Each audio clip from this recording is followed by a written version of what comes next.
Happy Friday, everyone. Just giving it a minute for our audience to get settled into our virtual learning space. We have been expecting you as we do every Friday.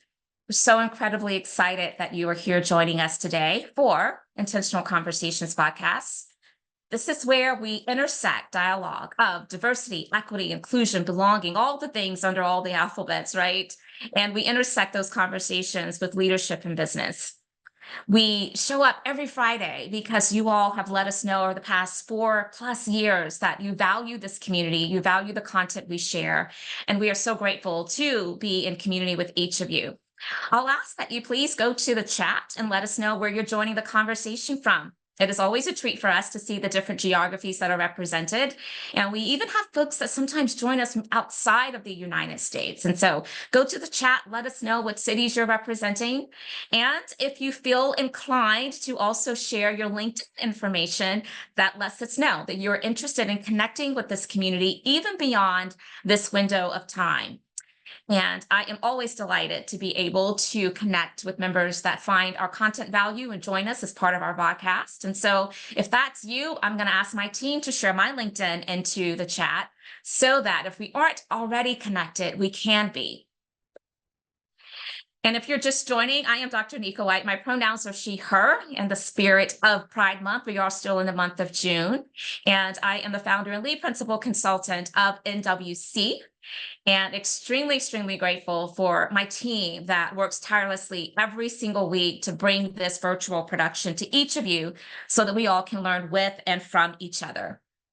In WC, we value disability inclusion. So with that in mind, I do want to let you know that we have closed caption that has been enabled for those that could benefit from it. I also want to acknowledge and welcome all of our guests who are joining us by LinkedIn Live. There are multiple ways in which people can get this content. So not only do we have an audience of folks that join us because they register in advance and get the link to Zoom, but we also have a lot of individuals that will just join us by LinkedIn Live. So whatever capacity that you're here today, we are grateful. If you're here by Zoom, then we do encourage smiling faces. So your cameras being on is certainly welcomed, but not required. We're just glad you're here in whatever capacity. Once again, welcome to Intentional Conversations VodCast. We hope that you enjoy the show.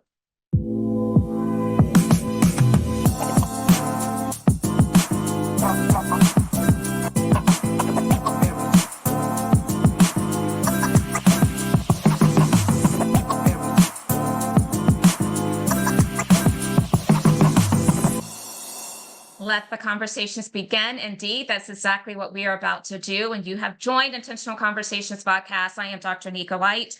My pronouns are she, her, and I am your host. And we're so glad that you are here. So if you've been a part of our community, you know that some of the things we like to do at the top of the hour before we bring on our guest co-host is share some information that we think is important to socialize. We are still in the month of June. This is the last Friday of June, and June is Pride Month. And so we want to continue to acknowledge that. And just because June is soon going to be rolling over into July, let's not let our solidarity and our support of the LGBTQIA community to fall by the wayside. Let's continue to show support for that community and think about ways in which we can be allies to those individuals. Also, I want you to know that it's National Caribbean American Heritage Month as well. So if you were not aware of that in the month of June, I want to also put that into your hearing. So we like to acknowledge all of those national observances where we can.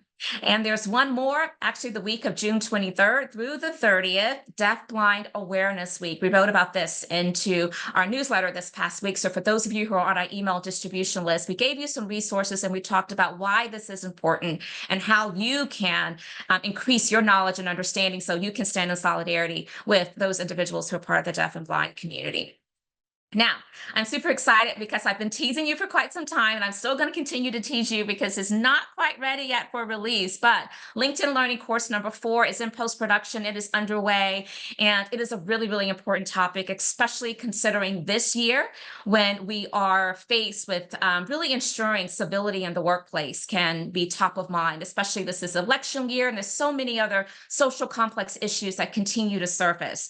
And so that new course is going to help us to be able to understand understand what is the difference between free speech versus hate speech. How can we make sure that we're combating that so that our workplaces can be really healthy? So I hope that you will continue to stay tuned. We will certainly let you know when it is available. But in the meantime, there are 3 other courses out there where I am the instructor, and I would love for you to take advantage of those LinkedIn learning courses. My team will share that into the chat and into the comment section if you're on LinkedIn Live.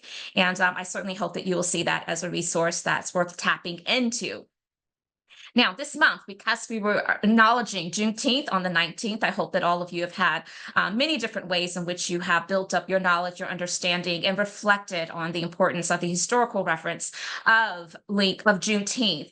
And as it relates to that, we released a blog article as well as a thought paper this month on honoring the past, empowering the future, why Black history matters. And I want to bring that to your attention because we are still in June and it's still relatively new. So again, another resource for you. My team will share a link to that thought paper and to the blog, which is a condensed version, into the chat and the LinkedIn comments. And that is, again, just another resource for you to tap into.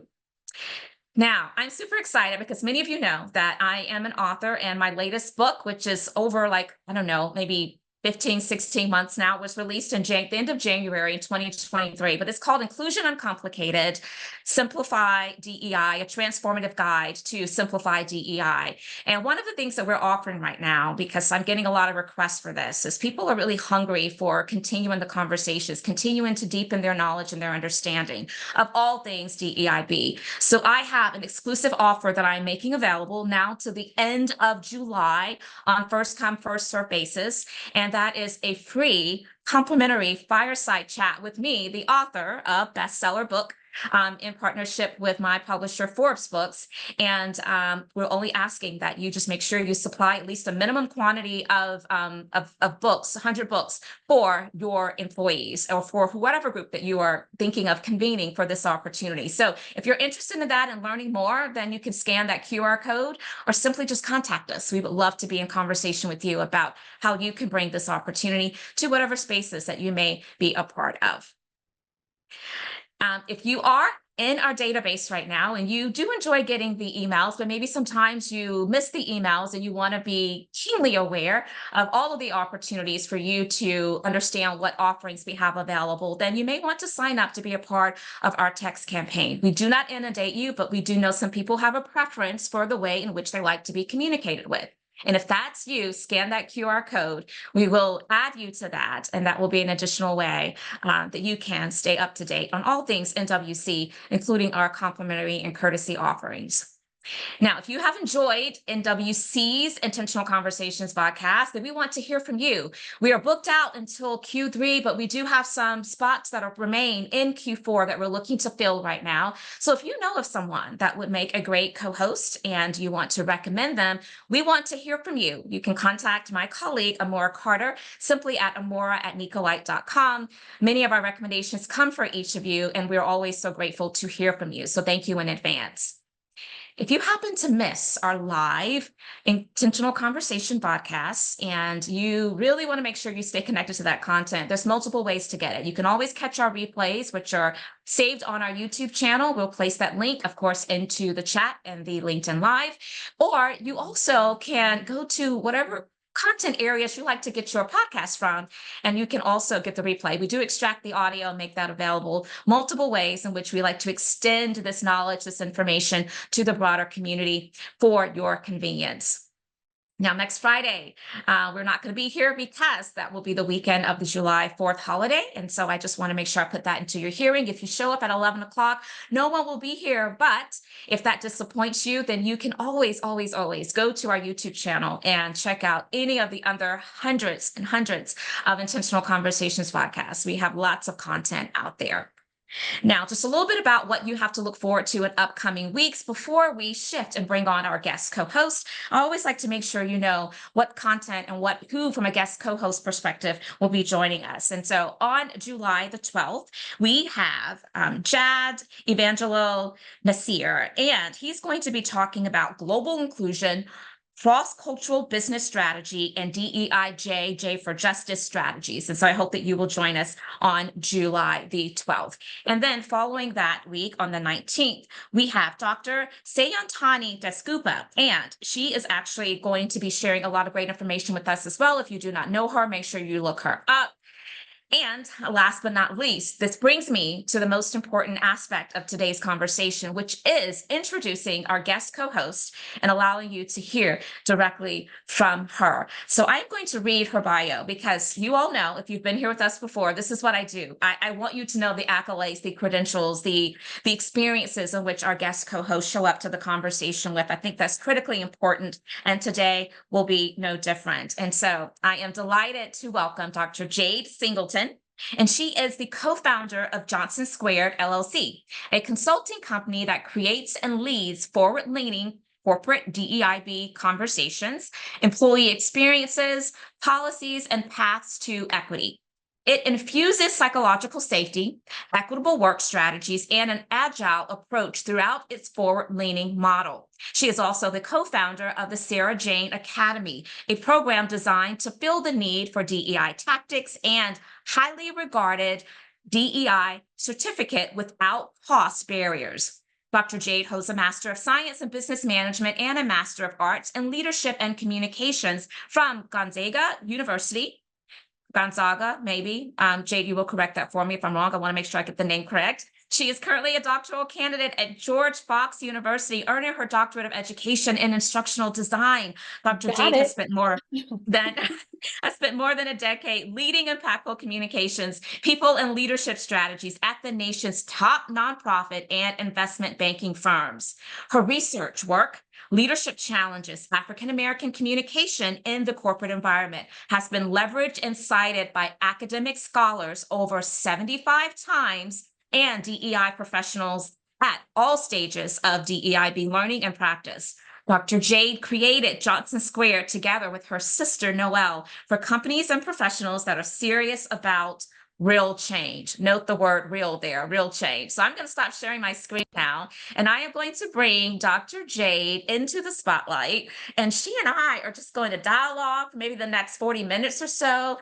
But before I release Jade to greet this audience in her own way, I want you to, as our audience, find those emojis, those accolades, those reactions, whatever it is you can find, to let Dr. Jade know how grateful we are for her sharing with us today.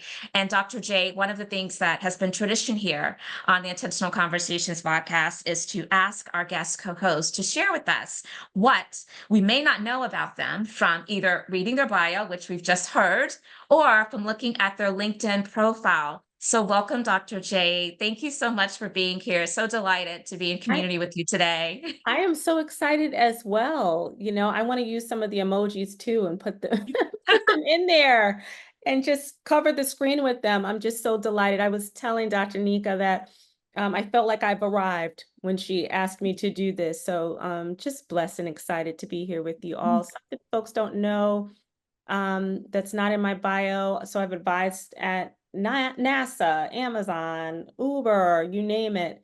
But all from an interesting perspective, sometimes focusing on things that we don't often talk about, like corporate gaslighting, which is what my dissertation Oh, was in.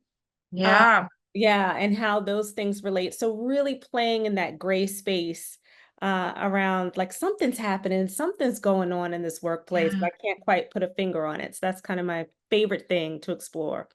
I love it. Yeah. And we are going to unpack a little bit at this notion of corporate gaslighting. So I can't wait to jump into that. But Yeah. before we do, Dr. Jade, one of the things that we find to be important here at the in this community of learners around all things DEIB is when something has hit the media or has been very present in that particular week, we don't want to ignore it. We want to hold space for it. We want to acknowledge it. We want to just leave some space and time for us to just be in community processing together and kind of sharing some thoughts.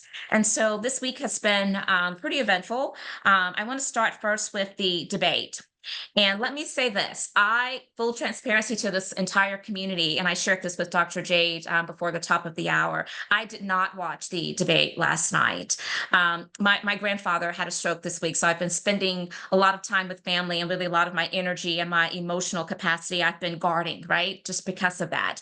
So I did not watch the debate last night. But I do know that this morning when I woke up, and I checked, some of to see what the pulse was. There were some really strong sentiments about how, individuals showed up to that. And so I just want to hold space and see if you have any reactions. Did you watch the debate? What are you hearing? And what would you like to share with us? Yeah, I was like, I will not miss this debate, right? But the older that I get, and I'm getting up there now, I've been falling asleep. So I literally was like falling asleep, not because it was boring, it was very engaging, Yeah, and had to catch the replay this morning. So I did manage to catch it and digest it. yeah. S- So, what are your thoughts? So, what are you hearing once you've kind of spent some time, maybe just perusing social media this morning and seeing what people's reflections are about the Yeah, candidates? How did they show up, and what were some concerns? What were some aha moments? What are the yeah. sentiments right now and the pulse that people have based upon what you're seeing? I think that from what I could tell, just doing a quick scan, even the pundits who and the analysts who've ultimately Yeah. weighed in on this are split. Mm, And so that was interesting to me. It didn't seem as if there was one clear identifiable, winner on either mm, side for a lot of folks. yeah. That we're Yeah. looking at this relatively objectively. And I Yeah. think, of course, there was a lot of fodder about um, um, President Biden's age, how he Yeah. ultimately showed up, and whether or not, while the thoughts were there and, they were conveyed, I think. I think a lot of folks had difficulty getting past some of those age factors that, Yeah. that did show. It did show through. Yeah, yeah, not surprising to hear that because that certainly has been a point of contention for a lot of individuals, throughout the years. But here's what I will say as I just wrap up this, quick holding space for thoughts about the debate and then move to something else. Regardless of what side you're on, what I want to amplify more than anything is please do exercise your right to vote. I will find some time to go back and catch the highlights so that I am well informed. But the most important thing is let's make sure we're getting out and we're voting and we're encouraging others to do the same. The next thing, Dr. Jade, that I saw hit the news this week, which was really interesting to me. And this community is very keenly aware of part of my identity is that I'm a woman of faith. I am a Christian, and that really does guide a lot of how I show up. And I love the fact of being free to be able to state that, right? And I also love the fact that others have the ability to state what their position is or is not on their faith, right? I think that's critically important as a DEIB, practitioner. So, in the news this week, Oklahoma, the superintendent at Oklahoma has decided that they're going to really center the Bible. And so public schools are now required to teach the Bible as part of the curriculum in grades 5 through 12, the state's top education official announced just this week. Um, and not only adding the Bible is what they're asking in terms of the school curriculum, but they also want to ensure that the historical understanding is there for every student in the state of Oklahoma. Lots of thoughts about this, lots of thoughts. And I will very openly just say, as a woman of great faith, as a Christian, part of me is like, yes, I want people to, of course, be exposed to the good news. As a DEI practitioner, I also realize the complexity of it when we consider the fact that these are public schools where you have families of all different types of religion and maybe no religion at all, maybe no faith-based at all. And even though as a Christian, I value being able to have that freedom, right, of aligning my faith accordingly. I do question and wonder how this is impacting all of those families that may not be of the Christian faith. And so I just want to get your thoughts and your sentiments around this news that was breaking just this week. Yeah, I think that what this is really it's a clawing back. I think that there's a lot of folks who feel as if uh, so much of what children are learning from a progressive perspective is in Yeah. itself a religion. And I think Yeah. that this is like what they feel as a really deliberate way to correct this or to kind of overcorrect this. I think this has been done in response to what others Yeah. perceive as the religion of wokeness, whatever that might Yeah. be as people define it. So I think um, there's a lot of push and pull that's going on here, and this is really about the soul of America. It's about who we're becoming, it's about, legacy here. It's about, our identity, as folks often like to remind us, this is a Christian nation, et cetera. What are those Yes. ideals that have actually been founded, and how did we actually practice any of this? So I think there's a lot of deep philosophical conversations about this that really get more into every facet of our society. I think it's one Yeah. thing to look at it on the surface. It's another thing to go a couple of layers deeper and look at intent, look at what folks are attempting to reclaim. What is it that they feel that they're Yeah. losing? And taking it from that perspective. Um, I think there's so many Christian schools too, Yeah. that are available, especially in that part of the country, that are relatively affordable, and so Yeah. it's not as if there's no way in which to get your child a Christian education. Sure. And I just don't know um, if in the, you know, every single student having to have that line of curriculum is appropriate. Yeah. I think Yeah. there are schools that are designed, specifically for that, and those schools should Yeah. be protected, treasured, and honored.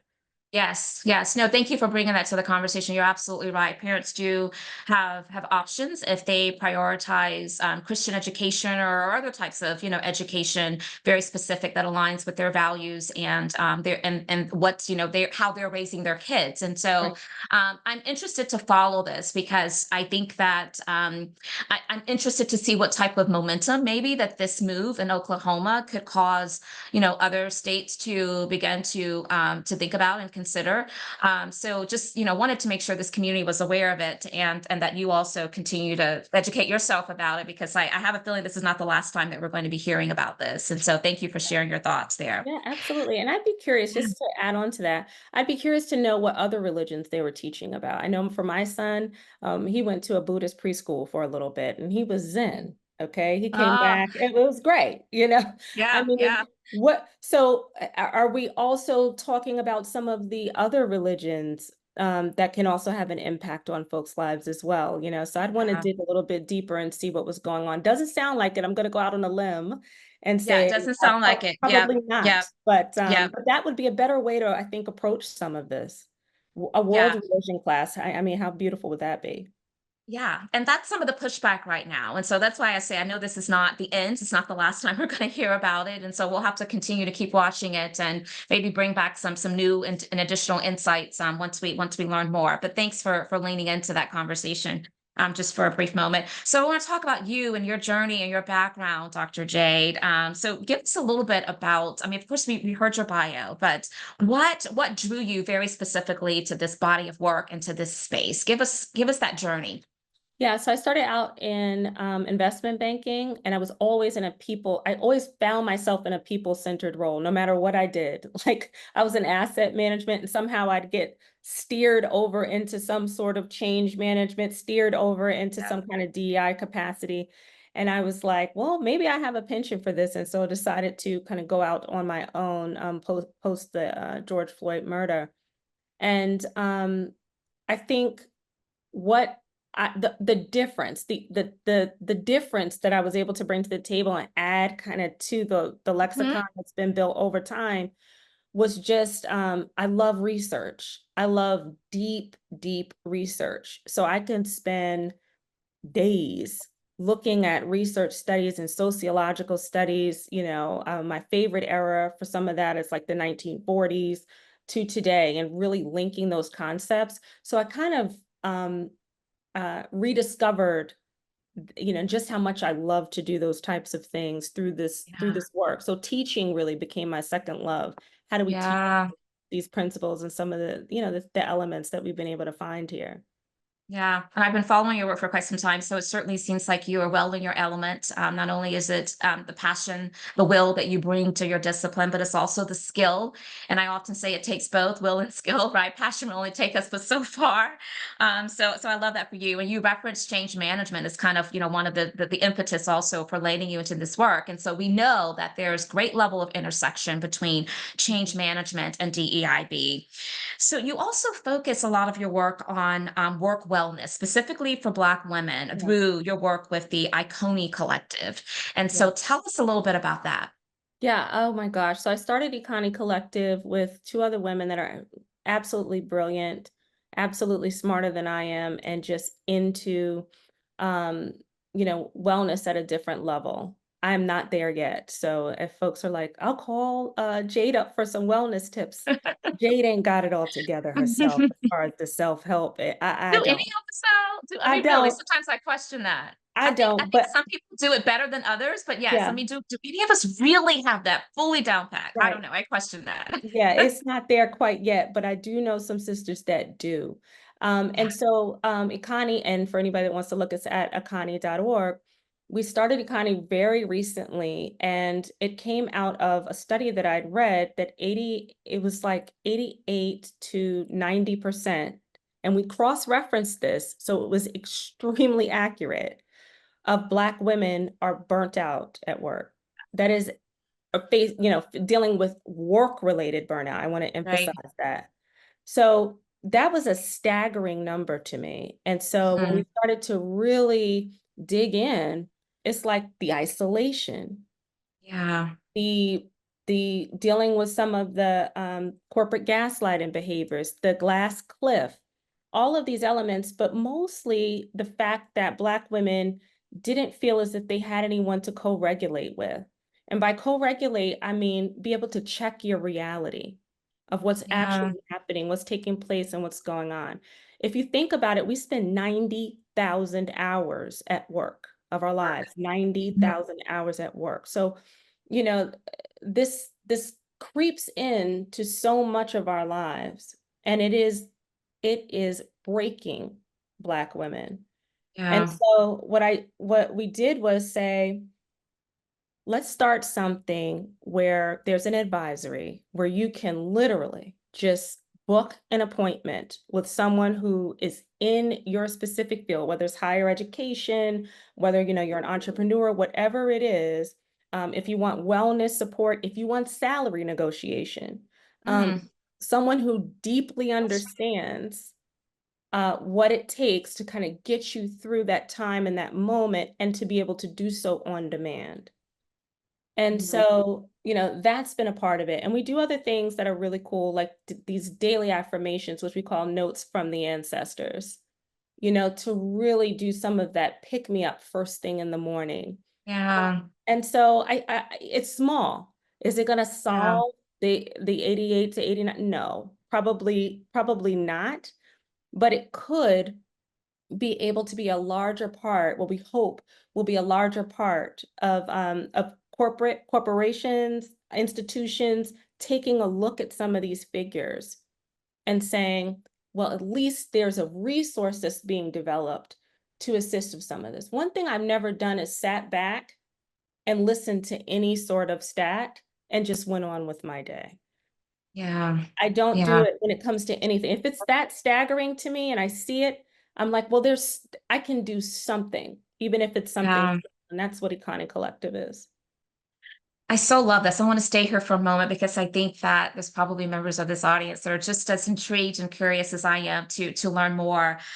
So I'm with you. I mean, I think stats. I talk a lot about how data is so important. Data really should yield opportunities because data is opportunity. We need to be able to take data and either further our curiosities by learning more about it so that we're more aware, and then that can lead us to, well, what kind of action, if any, am I being called to in this moment? So I do love that. Also, what I'm hearing as you are describing this concept for women is that, you mentioned that this is not going to change the world. And I'm paraphrasing here, but it's small in nature. But what I believe is that all of those small practical things in nature, they add up to something that's so impactful. Because what I'm hearing you talk about, Dr. Jade, is community. people feeling like I know I'm not alone, right? I know that I have somebody that can support me in this moment with what I need. They can help me to prioritize and focus on my well-being and on my health, right? Because sometimes we have a hard time doing that, especially as, Black women, women of color. And then I also heard you mention that they can give you salary tips for negotiating salary. So it's not just about how we're feeling, but it's also about how are we developing ourselves to show up best within these work environments. And so I love that it's multi-layered and that it seems to be an incredible resource and tool. So what are some success stories, maybe that you can share with us to help us have a deepened understanding of really this concept and how it's finding its way into people's lives? Well, we literally just launched last week. Okay. I would say that how fast the traction has grown, Oh, wow. like we didn't do any marketing. I mean, I put up a Wow. couple of posts, and we're already, I think, at like 1,400 just Wow. in community. And so I think that that spoke to the gap and that spoke to the pain. And so being able to kind of offer a bit of a solve for that Yeah. it has been tremendous. I've been on calls, and I opened myself up to, my dissertation was on corporate gaslighting, so I feel good about taking on folks who want to kind of understand what's happening within their reality at work, venting, I Yeah, can definitely be here to listen to that because sometimes you just need someone to do that, absolutely. to be able to listen to you. And one of the things I think that was the most powerful, I was in a session with a sister who said, and I haven't been in a session yet where the sister in front of me hasn't been crying, and then I haven't been crying. So I'm probably not the most stoic. I Well, a give the lot of advice, it's but relatable, I'm sure. usually it's through tears. But so we're both kind of, but we're getting the point, Yeah. the facts of the matter, and really laying it out and having that level of camaraderie. And I always let them know, listen, I was. I was in banking, so I wasn't in, this fluffy world, Yeah. right? Yeah. Understand, I've been exactly where you're at. I've had to deal with the same type of fears that you might be dealing with. And that's why the co-regulation is so important when you're in there and it's tough. And we're dealing with women that a lot of them are at the top height, of their game that you think Right. wouldn't have a problem in the world. Oh, And we know that that's not the truth. Uh, yeah. yeah. Yeah. No, that is great. And by the way, our chat is pretty live right now. So I want to continue to encourage you all to go to the chat.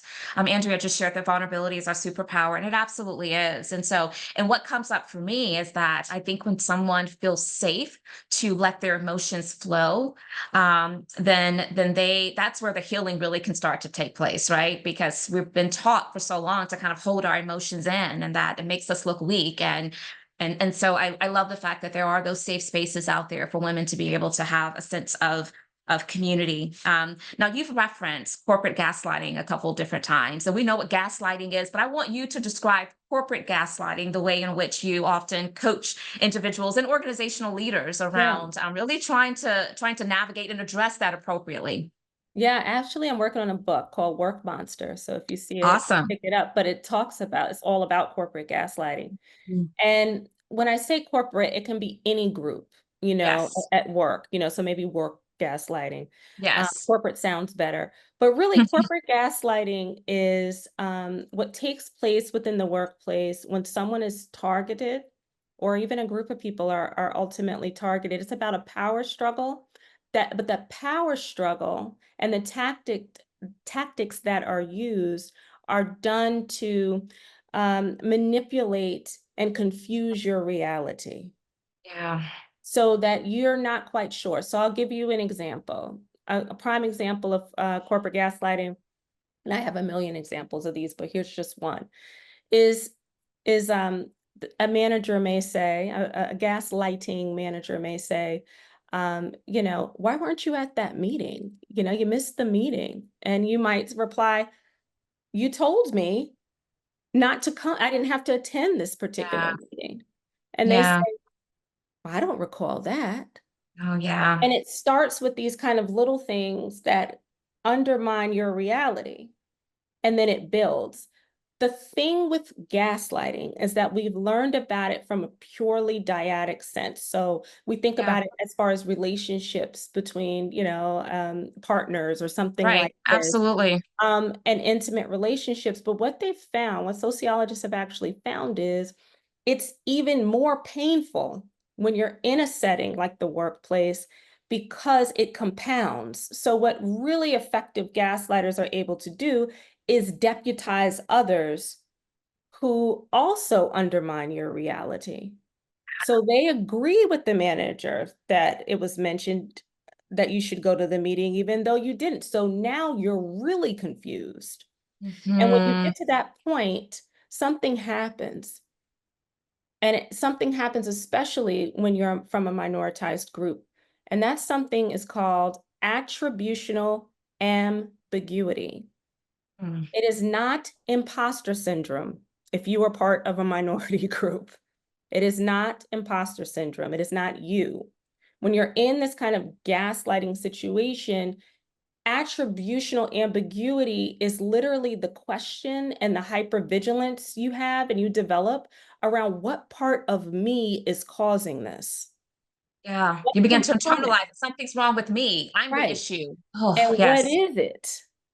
But it's Yeah. actually external. So much of the time we Mhm. hear it's us, we need to double down. It's your imposter syndrome, it's your confidence.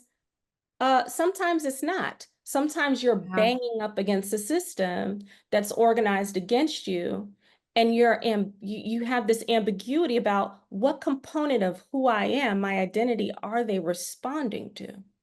Hmm. This is so good. This is so good. And folks in the chat are really resonating with what you're sharing, Dr. J. So corporate gaslighting, I think it takes it to another layer. We often are familiar with how gaslighting can happen between individuals, right? But I think that what corporate gaslighting is amplifying is the fact that like so much of the oppression and the discrimination that happens is deeply rooted within systems. And Mhm. so it is deeply rooted within the culture of the organization, so Mhm. much so to where if we are the victims of it, we don't even necessarily know that we are being victimized because we Right. begin to again internalize it, which again is why there's so much talk about microaggressions, what they are, what they're not, how they're harmful, and even how subtle they can be to the point to where people that are on the receiving end as the victims, they're having this internal dialogue with themselves all the time. Did I hear that correctly? Did that really happen? Should I say something? Should I not? Maybe Mhm. I'm making this up. Am I going to be viewed as being too sensitive? And Mhm. so I love the fact that now this corporate gaslighting context brings it into this greater realm, I believe, to amplify that it's happening within organizations. And that continues to kind of perpetuate harm that we see time and time again. So thank you so much Yeah. for introducing And that to us. to your point, Dr. Nika, it's interesting because there can be a tendency to look at the gaslighter and the gaslighting behavior and really demonize the individual that's Yeah, doing this. And that to me is the worst thing that we can do yeah, because it's really important to understand where we learn to pick some of this up. A lot of that behavior comes from different forms of work trauma, and it's gotten to the point now where, again, I studied this for 3 years and produced a whole dissertation on it. It's gotten to the point now where I can hear it and I can kind of guess. you I can can say, recognize it now. did you start in a startup, maybe a tech startup that had very scarce resources? Oh, And the person's like, are you a psychic or were you following? No, it's just because yeah, I've heard this so much, and I and yeah, I and I think some of the undermining that might be taking place has to do with resource scarcity as it yeah. relates to, your work history. That's a good point. That's a good point because any type of scarcity mindset, it automatically puts us in this mode of in this defense mode. It's like a fight or flight. It's also like we're feeling like we have to the crab in the barrel type situation, right? And I don't think that that serves us well at all. You know, I'm hearing a lot of people say we are well past this unconscious bias training. We really need to kind of like, put that aside. I mean, and I think that there are populations of people that they do need that because people are at different places within their learning journey around this work. But what I am seeing though is based upon hearing this conversation and then thinking about what I've also observed is that I think there is a greater need and sense of urgency that should be around deepening people's intellectual understanding of how all of the things that we talk about from a bias, and microaggressions, micro assaults, micro insults, micro invalidations, all those things, how really the outcome of it, which is gaslighting, the impact there. Mhm. So I don't know if you are anticipating a shift, and maybe you're the one to create this shift, but instead of people asking for unconscious bias training, maybe they need to ask for what is gaslighting and how can I Yeah. combat gaslighting? How can I be more aware of what gaslighting looks like and sounds like and the impact of it to workplace culture? Yeah. So I'm Yeah. excited to see what's going to be coming from you, especially you mentioning this book that you're working on right now. Yes, yeah, and I think that a lot of it is unconscious creation of things like tribalism.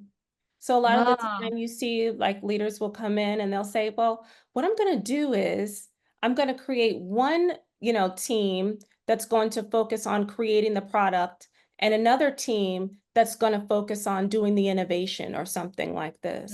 And they draw these mhm. very clear lines in the sand. What happens Yeah, every single time is that these two groups that you've put in kind of opposition, you've made an old guard and you've made a new guard. regard. They're going to Yeah, start shooting signals over the proverbial walls at each other. And ultimately, those things are going to disintegrate, and you're going to see gaslighting like you've never seen it take place before. So, there's a touching the way in point. which to equip teams, there's a way in which to introduce teams, there's a way in which to do a merger and acquisition that helps folks to be protected. And I think, to your point, I think that's the next level of really understanding how to do Yeah. this well. I love it. I love it. I love this next level thinking because I often say, especially in this day and time where we're seeing so much denouncement of diversity, equity, and inclusion, belonging, all the things, right?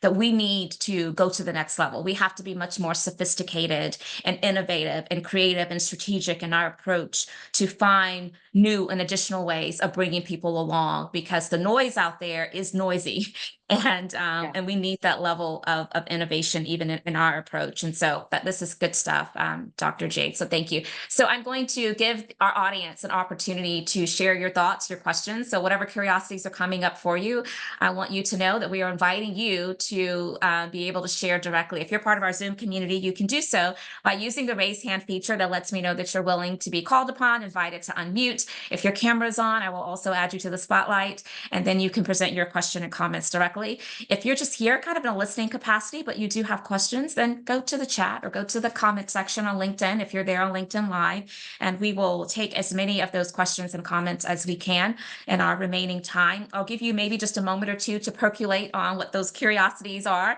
that you would like to engage in while I go to the next question. And so I want to talk also about the Sarah Jane Academy. I referenced this, of course, when I was reading your bio. So tell us more about Sarah Jane Academy, its mission, Yeah. and the connection to, again, this work that you do in the discipline of DEI. Yes, I'm so excited about Sarah Jane because it was like this little engine that could, and it did better than I expected.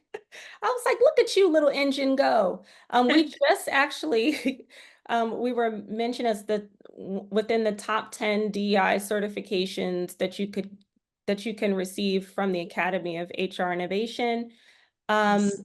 and we have a bunch of different courses. We have neuro inclusion, we have trauma, trauma informed specialist certifications, all in combination with SHRM Mm, recertifications. And I named Sarah Jane after my aunt, who was the first Black woman to be a professor in the United States, Sarah Jane Woodson.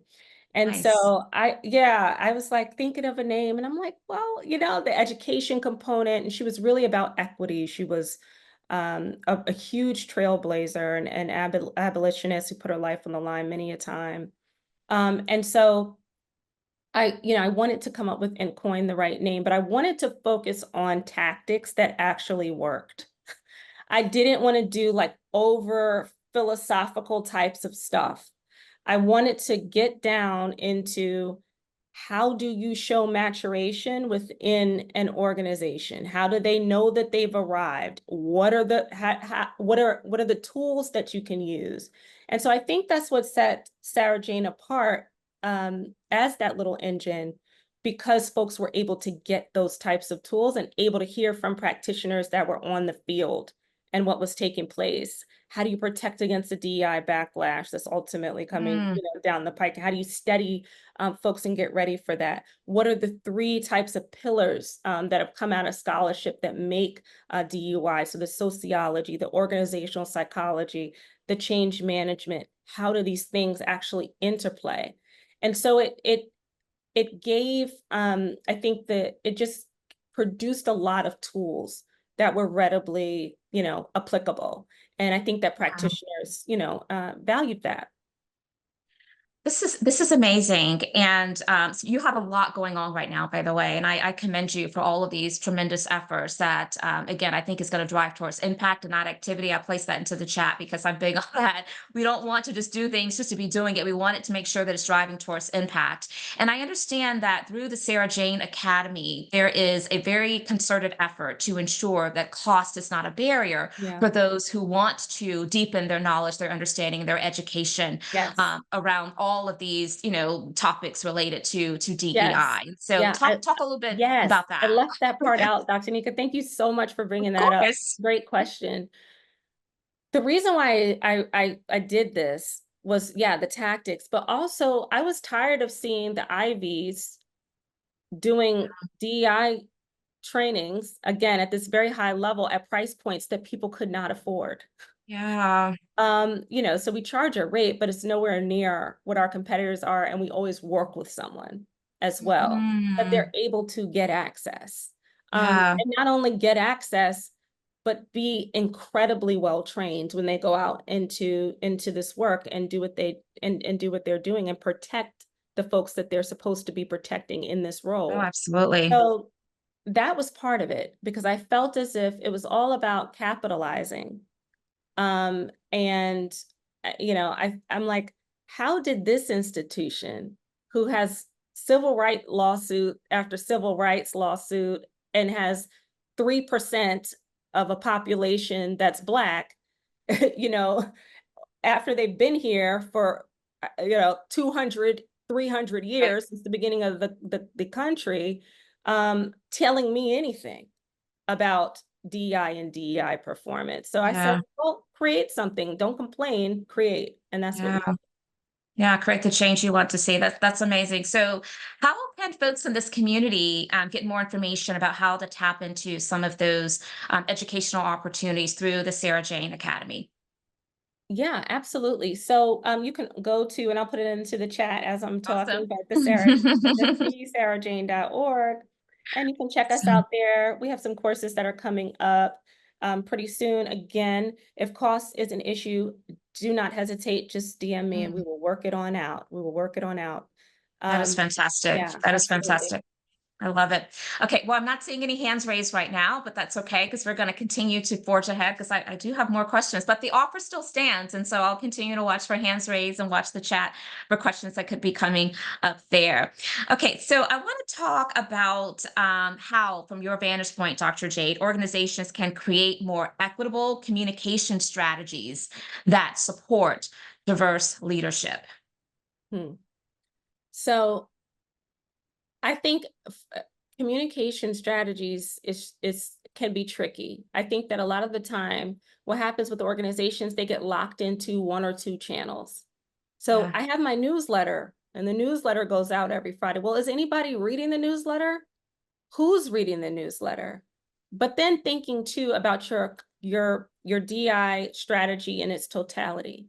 So one of the things I always like to do is look at how folks are promoted, not how they say they're promoted. How yeah, actually did yeah, this person hear that there was a promotion opportunity available or a role opportunity available?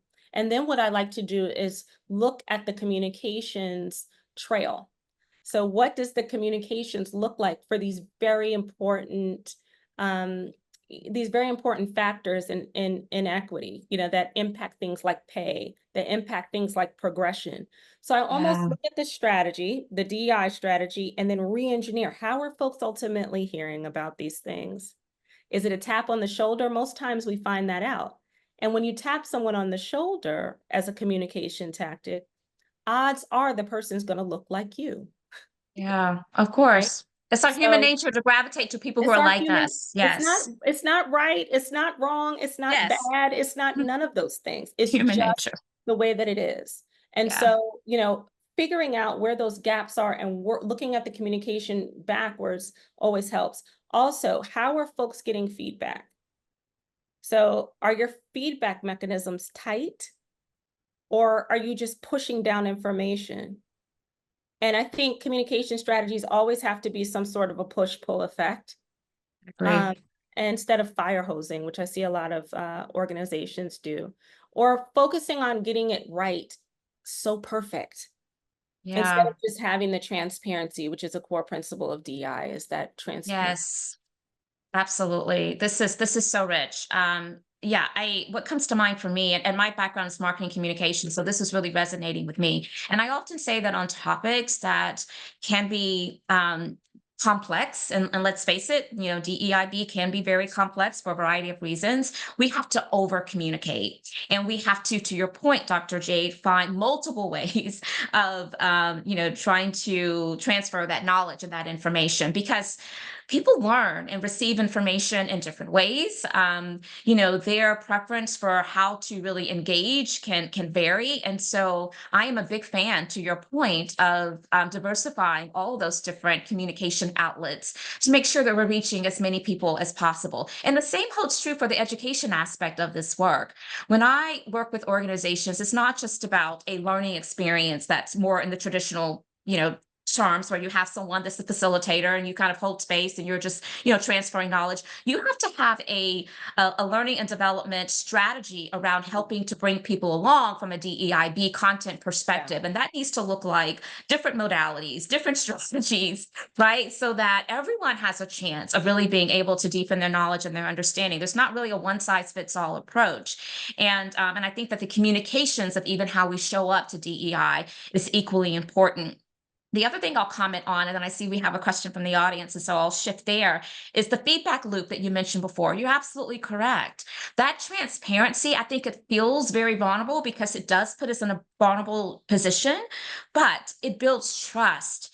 It allows people to really understand that there is room for growth and improvement, and you recognize that. You're acknowledging that. Without that acknowledgement, we can't solve for something that we don't know is broken, right? Mhm. And so there's so much value in transparency. And I just love that you brought that to the conversation. And the last thing that I'll share would be the example of the promotions, right? What comes up for me is that more organizations need to be intentional about having promotion policies that are well articulated, well documented. People should be having to second guess around, well, what does success look like in order to be able to have that upward mobility and to matriculate towards this next level? What does that look like? Why are only like the cool kids getting that information and I don't have that? How can I break that corporate code and understand what it is? And again, that goes back to also transparency. So much goodness and all of that you just shared. Okay, so Andrea Payne has raised her hand. And so, Andrea, your camera is on. I'm going to add you to the spotlight. Thank you for being here. You are a frequent attendee of our podcast, and we're so grateful. So, feel free to share your questions or comments with us. And we can't hear you. It doesn't look like you're muted, but for some reason, we don't have sound. Microphone. Can you hear me There you now? go. There we We go. can hear you now. Sorry about that. So I was just perusing the Sarah Jane website, and I appreciate that you have a structure for and even a course on becoming more trauma informed, and wanted Mm. to hear more about that because I think that's definitely timely and ties into all of what you were just saying, which is just wonderful. Yeah, yeah, absolutely. So I think that, so much of what I was studying, I was listening and doing the qualitatives, and I'm like, well, these folks are traumatized. I mean, and in very real ways. And the trauma-informed work, which is born out of medical practice, that folks have been following, is beautiful, and it's a great framework. But I thought what was missing was some of the acknowledgement around risk. Understanding that folks across multiple identities, when they're managing work trauma, when they're having to express that a traumatic event has happened or that they're in a traumatizing situation, are not often going to get the same response that the institution has shingled. So there's that next layer of institutional betrayal. What does that look like? How do you carry that on to the next team?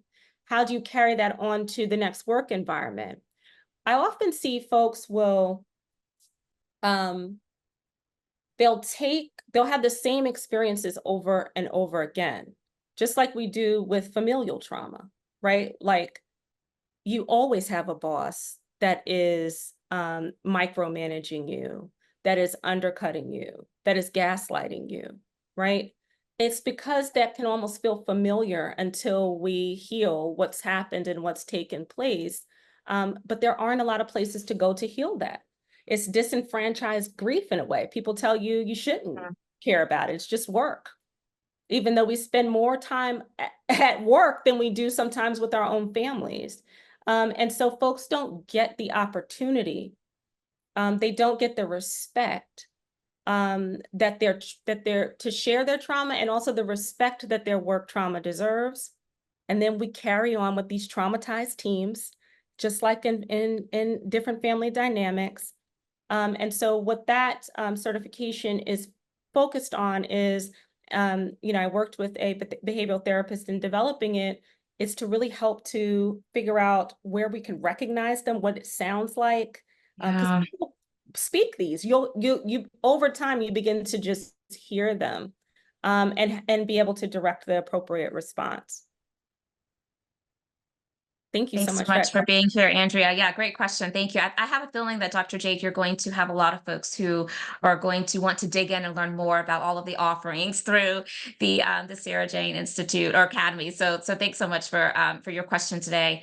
And we're almost running out of time, but I did want to mention that you referenced institutional betrayal, and it resonates with me because I remember writing an article about it, and I did place that link into the chat for those that may be interested. But it is a really important topic. And so I want those of you who maybe aren't familiar with institutional betrayal to have some resources that you can tap to learn more about that. As you were addressing Andrea's question, one of the things that I am seeing and hearing, and I'm hoping it's not going to turn into one of those words that people will completely try to undo, like, critical race theory or like woke, and like DEI is under attack right now. But I am hearing some people say that there's so much overuse of language like I'm traumatized and work trauma, to the point to where some people are starting to become resentful of that language. It's almost like you are overusing it, and it's over the top. And I'm watching to see, but are you experiencing any of that? Have you also heard some sentiments of people saying, okay, really? Yeah. That's a protective posture. Yes. Understand that. That's a defense mechanism. So we see that a lot is survivorship bias or survival bias. Usually when someone has that reaction to someone saying that they went through a work trauma, which are horrible, by the way. I think there's a tendency to think that work traumas are just these little instabilities. No. Work traumas can be incredibly destabilizing and horrific. I've heard some that were terrible. So I think that there's a guarding. It's almost like, I have to make sense of what happened to me. And if you're traumatized, then what does that mean about my experience? And I'm not ready to deal with any of that. Yeah. Because often when you do a little bit of digging, when someone has that response, they've been through hell. Yeah, absolutely. And they're just trying to be able to remain at the table. And it's compounded because of what we spoke to earlier, Dr. Jade, which is that people will gaslight them. Are you really traumatized? Okay, are you overreacting? I mean, and then they're like, Well, maybe it's not trauma, but they know Sure. that they're feeling all the things that's directly associated with trauma. Mhm. And so anyway, if that's been your situation, I just want you to know that this is not something that you're conjuring up. This is real, and it's okay for you to name it exactly in that manner. Okay, so we are about out of time. I want to give you our final maybe 60 seconds or so to close this out in whatever way that feels great for you. If there's something that you haven't socialized around that you have a lot of energy and passion for right now that you want this audience to know, I want to give you that chance to do so. But before I release you to do that, I want to say thank you on behalf of NWC, on behalf of this podcast community. We really have enjoyed hearing from you and look forward to having you back in the future, because some of the projects that are underway or recently launched, I know they're going to have great impact, and we want to hear about that success. And so close this out, Dr. Jade. Yay. Okay. Oh my gosh, I wish I had a cool send off. Like some people have that, like, catch me tomorrow at 10. No, I don't have anything other than to also share back. Thank you so much. This is such a warm community. Dr. Nika, I admire you so much. I admire what you've been able to do, what you've been Oh, able thank you. to really build. Mm, Sister, so just fantastic. If you need me, just reach out to me. I'm always around, bopping around, doing something here or there. So anyone, send me a ping and find me on LinkedIn. And I want to say thank you, and thank you so much to all of you.